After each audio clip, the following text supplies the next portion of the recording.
आया, आते ही मेरी घरवाली ने फरमाया कि सुनो जी, एक नई मुसीबत आ रही है। मैंने कहा पहले कौन सी कम थी जो तू एक बढ़ा रही है? बोली मैंने सुना है जिस घर के बाहर मेहंदी का ठप्पा नहीं लगा होगा उस घर में चूड़े ला जावेगी, एक एक करके सबने खा जावेगी। जल्दी जाओ मेहंदी ले आओ और ठप्पा लगाओ। तो मैंने कहा तू मत घबरा, मैंने कहा तू मत घबरा। जिस तरह एक मयान में दो तलवारें नहीं समा सकती, उसी तरह एक घर में दो दो चुड़ैल नहीं आ सकती। और रसिक जी, ऐसा नहीं कि मैं सिर्फ पत्नी की तारीफ करता हूँ। सभी पति एक ही तरह सोचते हैं। नहीं, अब आपको जो लगा अब आप ताली बजाएंगे, इसके बाद मुझे मैं दावा करता हूँ, क्योंकि मैं अपनी तारीफ नहीं कर, मैंने पत्नी की तारीफ की थी, मैं अपनी तारीफ कर रहा हूँ। आपको पता माँ लक्ष्मी का वाहन उल्लू होता है, माँ लक्ष्मी की सवारी उल्लू होती है।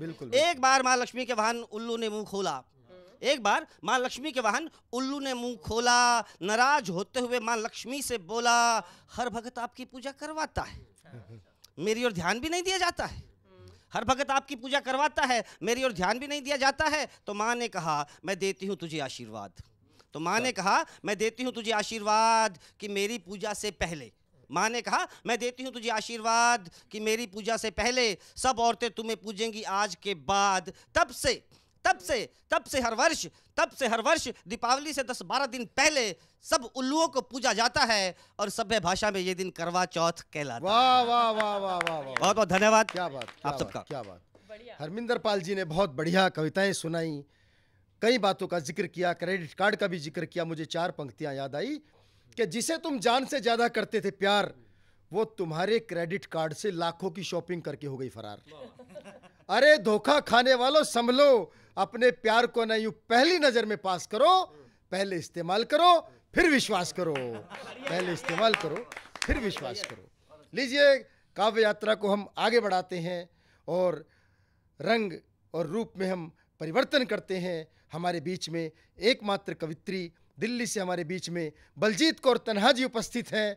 मैं जोरदार तालियों से उन्हें आमंत्रित करना चाहता हूं 4 पंक्तियों से कि नारी जब जब सीता बन के वन में जाएगी, नारी जब जब सीता बन के वन में जाएगी, स्वाभिमान से देश की गर्दन तन ही जाएगी। अंतरिक्ष को चूम चुके हैं कदम सुनीता के, और प्रतिभा जिसमें हो राष्ट्रपति बन ही जाएगी। जनता टीवी के दर्शकों को बलजीत कौर तन्हा का नमस्कार।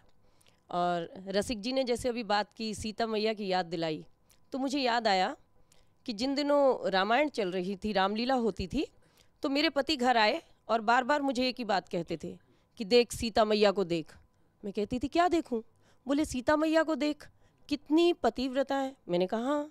बोले 14 बरस के लिए राम जी के साथ वनवास के लिए गई। 1 दिन 2 दिन सुनते सुनते मैं थक गई। फिर मैंने पतिदेव को जो जवाब दिया, 2 पंक्तियां वो आपको सुनाती हूँ। स्वागत। मैंने कहा सुनिए जी, सीता के जंगल जाने में भी बहुत बड़ी सीख है। मैंने कहा सुनिए जी, सीता मैया के जंगल जाने में भी बहुत बड़ी सीख है। जब घर में 3-3 सास हों तो जंगल ही ठीक है। तो मैं छोटी छोटी क्षणिकाएं आपको देती हूँ, घर से ही बात शुरू करती हूँ, हास्य की बात करूंगी। कि 4 दिन पहले ही घर में हुई जोरदार लड़ाई, पतिदेव ने भगवान को गुहार लगाई। बोले हे भगवान, तंग आ गया हूँ ऐसी पत्नी से, तू मुझे उठा ले। अब मैं कौन सी कम थी, मैं बोली हे भगवान, मैं भी तंग आ गई हूँ ऐसे पति से, तू मुझे बुला ले। पतिदेव बोले भगवान मेरी एप्लीकेशन रहने दे, इसी की अर्जी लगा ले। अच्छा, मैं बहुत अच्छी पत्नी कहलाती हूँ और लड़ने के बाद कभी मायके नहीं जाती हूँ। सच बात है, मैं बहुत अच्छी पत्नी कहलाती हूँ, लड़ने के बाद कभी मायके नहीं जाती हूँ। शादी के बाद जैसे ही कुछ दिन में पति से हुई लड़ाई, मैंने भी मायके जाने के लिए अपनी अटैची लगाई। तत्काल माँ को फ़ोन घुमाया, पति से हो गई लड़ाई, माँ को बताया। मेरी माँ ने दी शिक्षा, मुझको समझाया। बोली बेटा, पति से लड़ने के बाद कभी मायके नहीं आना, जिसने तंग किया है तुम उसी को सताना। जब जब पति तुमसे लड़ाई करे, मुझे अपनी ससुराल में 2 महीने के लिए बुलाना। और उस दिन से आज तक जब भी मेरे घर में लड़ाई होती है तो मैं कभी मायके नहीं जाती, बल्कि मेरी माँ मेरे पास आ जाती है। अच्छा, हम महिलाएं हैं, पति की बात करते हैं तो साथ में अपने सास, ननद, देवरानी, जेठानी की बात भी करती हूँ।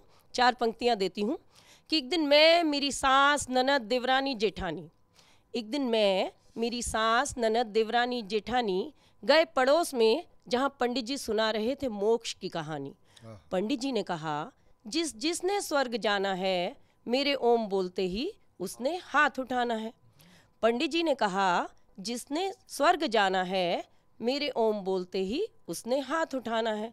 और फिर पंडित जी ने ज्यों ही ओम का जाप लगाया, मैं, मेरी सास, ननद, देवरानी सब ने अपना हाथ उठाया। मैंने देखा इधर उधर, तत्काल अपना हाथ नीचे सरकाया।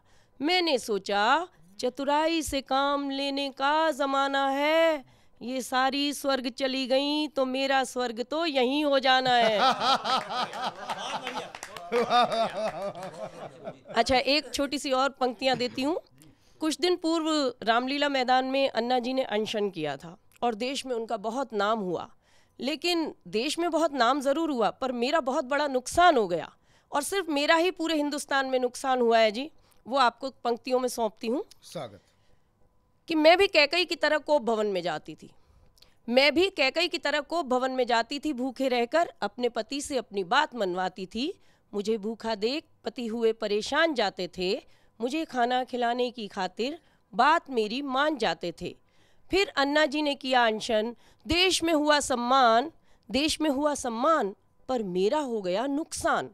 पति देव ने कह दिया है, अब तेरी बात कभी नहीं मानी जाएगी। अगला 74 बरस का बुढ़ा 13 दिन जी गया, तू जवान अट्टी कट्टी कई दिन जी जाएगी।